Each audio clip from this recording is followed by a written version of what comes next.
NEET biology channel में आपका हार्दिक स्वागत है। आज अपन जो इस डीपीपी में जो करने वाले हैं वो है प्रीवियस ईयर्स क्वेश्चन। कौन से चैप्टर से रिलेटिव है? पाचन तंत्र से रिलेटिव है। तो अब इसमें अपन देखते हैं कि इसमें क्या है कि प्रीवियस के क्वेश्चन करने से थोड़ा प्रॉफिट हो जाता है। कभी कभार क्या होते हैं कि जो पिछले वर्ष में जो आए हुए क्वेश्चन है उनका क्या हो जाता है, रिपीट हो जाता है। तो एक बार प्रीवियस के क्वेश्चन ज़रूर देख के जाना चाहिए। इससे क्या होता है कि इस बार प्रेजेंट टाइम में एग्ज़ाम में कैसे क्वेश्चन पूछ रहे हैं उसके बारे में भी देखा जाता है।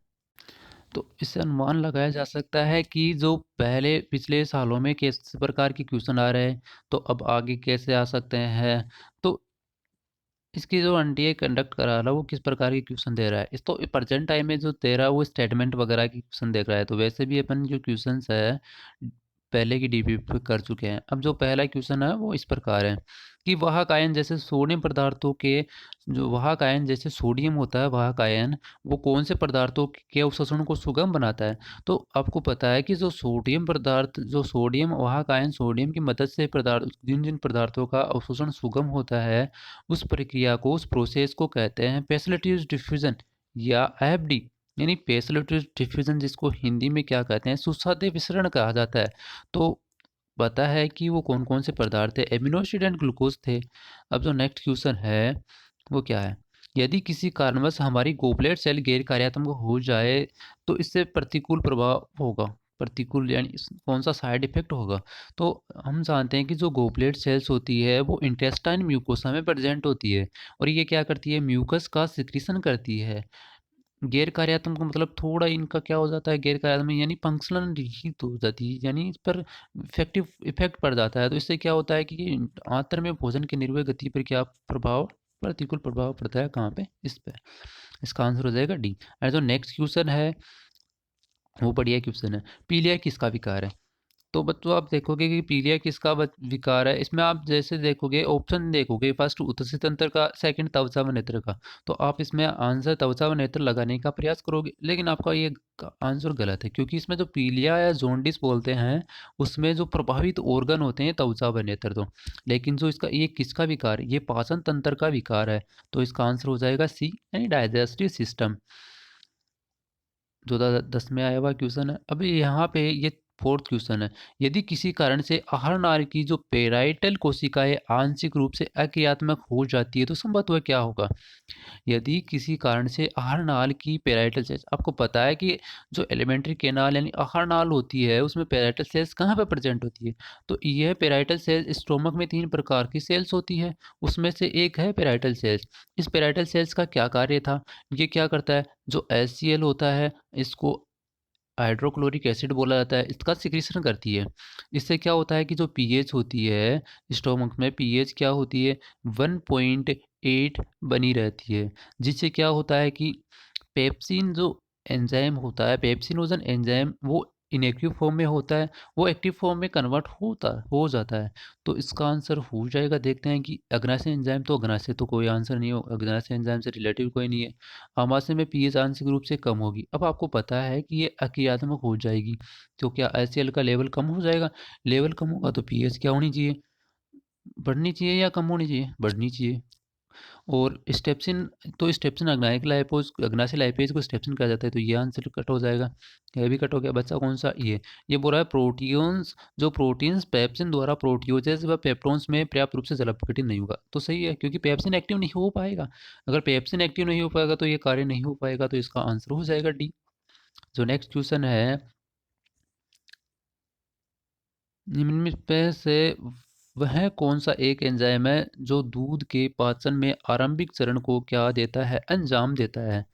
तो तो कौन सा एंजाइम है, ट्रिप्सिन, पेप्सिनोजन, रेनिन या लाइपेज। इसका आंसर कौन सा है, आप बताना कौन सा आएगा इसका आंसर। जो ये CBSE PMT 2011 में आया था, फिर इसका रिपीटेशन हुआ 2014 में। तो ऐसा क्वेश्चन है कि 3 साल बाद में रिपीट हो जाता है, इसलिए आपको ये करना, ये DPP करना बहुत इंपॉर्टेंट है, जो पीरियड्स के क्वेश्चन आए हुए हैं वो। तो इसका आंसर क्या हो जाएगा, इसका आंसर हो जाएगा रेनिन, क्योंकि जो मानव के दूध में पाचन को आरंभिक चरण, जो आरंभिक चरण होता है उसको अंजाम देना रेनिन एंजाइम देता है। जो नेक्स्ट क्वेश्चन है वो क्या है, दो दोस्त एक ही मेज पर बैठे बैठे साथ बैठे साथ साथ खाना खा रहे थे। उनमें से एक को कुछ खाना निगलते समय अचानक धक्का लगा। क्या लगा रहा है? अचानक धक्का लगा। ये धक्का लगना किस बात की अनुचित गति के कारण हुआ? तो ये सीबीएसई पीएमटी 2011 में क्वेश्चन आया है, बढ़िया क्वेश्चन है। इसमें क्या होता है कि जो भोजन खाते हैं तो वो एक सांस लेते हैं, तो इसके जो कंट्रोल के लिए होता है कि जो श्वास नली तुम्हारी होती है, एक भोजन के लिए जो एलिमेंट्री कैनाल होती है, तो श्वास नली के जो एपिग्लोटिस होता है वो कवर करता है श्वास नली को। श्वास नली को ग्लोटिस बोला जाता है, इसको कवर कौन करता है? एपिग्लोटिस करता है। तो अगर इसके क्या होता है कि वो खाना खाते समय बोलता है तो बोलते समय क्या होता है कि वो खाना उसकी श्वास नली में चला जाता है, जिस कारण इसको क्या लगता है? धक्का लगता है। तो किसके कारण हो गया? इसका आंसर एपिग्लोटिस हो गया। नेक्स्ट क्वेश्चन कौन सा है? Question number 7। मानव के अग्नाशय रस का संगठक जो ग्रहणी में डाला जाता है। तो अब इसमें बढ़िया क्वेश्चन है। एफएमटी 2011 में पूछा गया है कि ग्रहणी में कौन सा संगठक अग्नाशय रस का संगठन डाला जाता है। तो ट्रिप्सिन भी डर था, ट्रिप्सिनोजन काइमोट्रिप्सिन भी था। अब इसमें से क्या होता है कि जो संगठक था वो इनएक्टिव फॉर्म में डाला जाता था, फिर वहाँ पे जाकर एक्टिव होता था वो। वहाँ की जो वो होती है ना क्या परिस्थितियाँ होती है, वो उसके अकॉर्डिंग वो क्या होता है एक्टिव फॉर्म में चेंज होता है, जिसको क्या होता है कि इंटेस्टाइन म्यूकस के द्वारा जो स्रावित एंटरोकाइनेज होता है वो ट्रिप्सिनोजोन को ट्रिप्सिन में कन्वर्ट करता है। वो कहाँ पे? ग्रहणी के काम ग्रहणी में होता है वो चीज़। तो क्या इसका संगठक ग्रहणी में कौन सा डलता है? ट्रिप्सिनोजन। तो इसका क्या हो जाएगा आंसर? इनएक्टिव फॉर्म हो जाएगा ट्रिप्सिनोजन। तो बढ़िया क्वेश्चन है, स्टार लगा लेना इसको। अब नेक्स्ट क्वेश्चन कौन सा है तुम्हारा? 8वां। सामान्य व्यक्ति में चिंताग्रस्ता तथा मसालेदार भोजन खाना, इन दोनों में क्या दशा पैदा हो सकती है? तो ये एक डायरेक्ट परिभाष जो एक डेफिनेशन दे रखी है कि इंडाइजेशन में क्या होता है कि चिंताग्रस्त तथा मसालेदार भोजन खाने से इंडाइजेशन हो जाता है व्यक्ति में। तो इसका आंसर हो जाएगा कौन सा? फर्स्ट। नेक्स्ट क्वेश्चन कौन सा है? नेक्स्ट क्वेश्चन देखने से पहले आप लोगों को से यही है कि वीडियो को सब अभी तक लाइक कर दीजिए और चैनल को सब्सक्राइब जरूर करें। नेक्स्ट क्वेश्चन कौन सा है? Question number 9। कुछ सहजीवी सूक्ष्मजीव सामान्यतः कहाँ पाए जाते हैं? तो सिक्कम तुम्हारा तो सिक्कम होता है, वहाँ पे सिम्बायोटिक सिम्बायोटिक जो सिम्बायोटिक से माइक्रोब्स प्रेजेंट होते हैं वो कहाँ पे प्रेजेंट थे? सिक्कम में। तो इसका आंसर हो जाएगा कौन सा? सिक्कम। नेक्स्ट क्वेश्चन है 10 नंबर का। इसमें क्या बोल रहा है ये कि स्तंभ फर्स्ट एंड स्तंभ सेकंड दे रखा है, उसमें क्या करना है? पाचन उत्पादों को स्तंभ सेकंड में दे रखा है, तो ऑप्शन स्थल को सेकंड में दे रखा है, फर्स्ट में पाचन उत्पाद से रिलेटेड दे रखे हैं, तो इसका सही मिलान करना है। तो अब देख लेते हैं, नीट 2013 में आया हुआ क्वेश्चन है। तो स्तंभ फर्स्ट एंड स्तंभ सेकंड, तो इसका जो आंसर देखते हैं अपन क्या होता है कि यहाँ पे ग्लिसरोल वसा अम्ल घरेणी में कायलोमाइक्रोन के रूप में गति करते हैं। फ्रक्टोज और सोडियम प्लस अवशोषण का होता है छोटी मात्रा में, निष्क्रिय अवशोषण नहीं होता है। कौन सा होता है यहाँ पे? पैसिलेटिव डिफ्यूजन होता है। तो यहाँ पे ये क्या हो जाएगा? आंसर कट हो जाएगा। कोलेस्ट्रॉल माल्टोज, माल्टोज क्या होता है? माल्टोज होता है वो छोटी आंत में क्या होता था? कन्वर्ट होता था माल्टेज एंजाइम के द्वारा, ग्लूकोज वगैरह में कन्वर्ट होता था। तो यहाँ पे ये आंसर हो जाए गलत।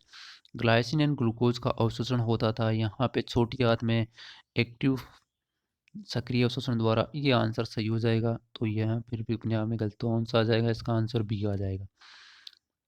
तो नेक्स्ट क्वेश्चन कौन सा है कि फ्रक्टोज का अवशोषण आंत के श्लेष्मा कोशिक सेल्स में से होकर रक्त में किस क्रियाविधि के द्वारा होता है? तो इसका आंसर कौन सा हो जाएगा? इसका आंसर पैसिलिटेटिव डिफ्यूजन हो जाएगा। क्या हो जाएगा रे? पैसिलिटेटिव डिफ्यूजन यानी सुसाते विसरण हो जाएगा। नेक्स्ट क्वेश्चन कौन सा है? नवजात शिशु के जठर रस में उपस्थित होते हैं एमाइलेज, रेनिन, पेप्सिडोजन। तो कौन कौन से एंजाइम होते हैं जठर रस में प्रेजेंट होते हैं? तो यह अग्नाशय में होता है एमाइलेज और लार में होता है, तो यह ऑप्शन कैंसिल होता जाएगा। माल्टेज भी नहीं होता, ये अग्नाशय ये ग्रहणी में होता है, तो ये कैंसिल आउट हो जाएगा। अब इसमें क्या होता है? ये न्यूक्लियस में नहीं होता है, और ये पेप्सिनोजन, लाइपेज और रेनिन, ये आंसर हो जाएगा। इसका आंसर हो जाएगा डी। जो नेक्स्ट क्वेश्चन है, एपीएमटी 2015 में पूछा गया है कि निम्न में से कौन सा कथन सही नहीं है? तो गलत मतलब इसमें से गलत कथन का क्या करना है? वो चयन करना है। तो इसमें बहुत बढ़िया क्वेश्चन दे रखा है इसमें। अग्नाशय में ऐसे नहीं उपस्थित होते हैं, ये कार्बोक्सिलेप्टर को सिक्रीट करते हैं, ये बात सही है। स्टोमक की सब म्यूकोसा में भ्रूण ग्लैंड उपस्थित होती है, पेप्सिनोजन को सिक्रीट करती है। तो आप देखते हो कि सॉरी यहाँ पे पेप्सिनोजन कर लेना। तो सब म्यूकोसा में ब्रूनर ग्लैंड प्रेजेंट होती है, ब्रूनर ग्लैंड प्रेजेंट होती है, ये आप सोचते हो सही है। लेकिन वो कहाँ पे होती थी? ड्यूोडेनम में प्रेजेंट, यानी ग्रहणी में प्रेजेंट होती थी, आमाशय में नहीं। तो यहाँ पे ये स्टेटमेंट गलत हो जाएगा, आंसर हो जाएगा, बाकी सब शेष सही हुआ है। फिर भी एक बार स्टेटमेंट पढ़ते हैं कि आंत की म्यूकोसा में गोबलेट सिल्चसा कोशिका को गोबलेट हल कहा जाता है, उपस्थित होती है और ये श्लेष्म को स्रावित करती है। वो बात जो पहले क्वेश्चन में की थी वो सही है ना। आमाशय की श्लेष्मिका में अम्लजन कोशिकाएं उपस्थित होती है और सेल को स्रावित करती है, सही बात है ये। अब आंतरीय रस में कौन सा एंजाइम एब्सेंट होता है? आंतरीय रस में कौन सा एंजाइम एब्सेंट होता है? तो सॉरी भाई, सॉरी सॉरी सॉरी भाई, लोग कौन सा क्वेश्चन, हाँ ये रहा। तो आंतरिक रस में कौन सा एंजाइम एब्सेंट होता है, ऐसा देखना है। शक्कर सेंट्रिकस की बात हो रही है यहाँ पे, जिसको एंटेस्टिनल जूस भी बोला जाता है। इसमें कौन सा एंजाइम एब्सेंट होता था? तो लाइपेज प्रेजेंट था, माल्टेज प्रेजेंट था, न्यूक्लियोसिडेज, न्यूक्लियोटाइडेज, न्यूक्लियस था, वो एक पेनिक्रियाटिक जूस में प्रेजेंट था, पीजे। तो इसका आंसर हो जाएगा सी। जो नेक्स्ट क्वेश्चन है 15 नंबर, मानव में प्राथमिक दंतविन्यास स्थायी दंतविन्यास कौन से दांत की अनुपस्थिति से भिन्न होता है?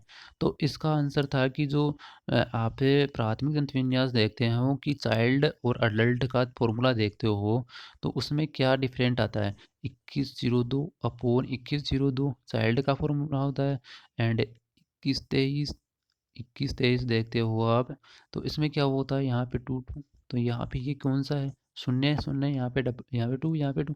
तो कौन सा डिफरेंट आया? Pre molar. तो इसका आंसर हो जाएगा प्री मोलर। जो नेक्स्ट क्वेश्चन है वो नीट 2016 में आया हुआ है।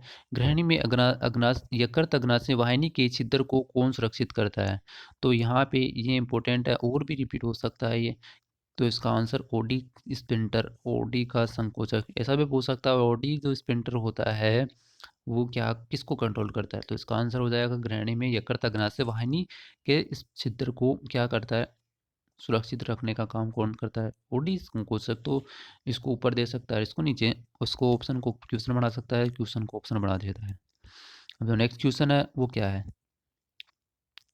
आमाशय में जठर अम्ल किसके द्वारा स्रावित होता है या सिक्रीट होता है?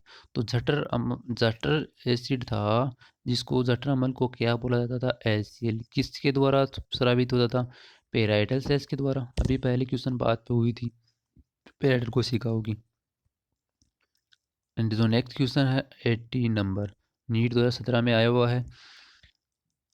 2 वर्ष के लड़के को कीड़ा पाठशाला में प्रवेश दिलाया गया है। दंत परीक्षण ने पाया कि लड़के में 20 दांत थे, तो लड़के में कौन से दांत अनुपस्थित थे? तो प्री मोलर दांत अभी तक नहीं हुए, क्योंकि वो अडल्ट नहीं हुआ। अडल्ट नहीं हुआ तब तो चाइल्ड था, तो चाइल्ड में दंतों की संख्या 20 थी, बाद में ये 32 कन्वर्ट हो गई। तो कौन से थे? ये प्री मोलर दांत एब्सेंट। तो आंसर हो जाएगा सी। जो नेक्स्ट क्वेश्चन है, निम्न में से कौन सा विकल्प अग्नाशय रस के एंजाइम संगठन को सबसे सही दर्शाता है? तो अग्नाशय रस के एंजाइम को सबसे सही दर्शाता है, नीट 2017 में आया हुआ क्वेश्चन है। बढ़िया है, इससे क्वेश्चन अभी और भी पूछ सकते हैं रिलेटिव। तो इसका आंसर देखते हैं कौन सा हो जाएगा। रेनिन कहाँ पे प्रेजेंट था? स्टोमक में, तो गलत हो गया। पेप्सिन क्या पे था? स्टोमक में, गलत हो गया। यहाँ पे पेप्सिन है, स्टोमक में, गलत। लाइपेज, एमाइलेज, ट्रिप्सिनोजर, प्रोकार्बोक्सीपेप्टाइडेज कहाँ पे हो जाएगा? अग्नाशय एंजाइम को। ये अग्नाशय लाइपेज था, उसको क्या बोलता था? स्टेप्सिन बोला जाता था। तो इस प्रकार आंसर हो जाएगा इसका डी। आज का जो लास्ट क्वेश्चन है वो 20 नंबर है। तो लिवर कुरन की दरारों की कौन सी कोशिकाएं जीवाणुरोधी लाइसोजाइम स्रावित करती है? तो इसका ये क्या है? आउट ऑफ एनसीईआरटी क्वेश्चन है, इसको क्या कर लेना है आपको? रट लेना है। क्या करना है? रटना है। तो रटन लेने के लिए इसका आंसर डायरेक्ट याद रखना है कि इसका सब पेनिस सेल होती है। लाइसोजाइम जो एंजाइम का सिक्रेशन करती है, और हार्मोन के बारे में बात करें तो यह है हार्मोन का सिक्रेशन करती है। तो thank you for watching video. अंत तक वीडियो को देखने के लिए आपका धन्यवाद। वीडियो को लाइक करें, शेयर करें और सब्सक्राइब करना ना भूलें।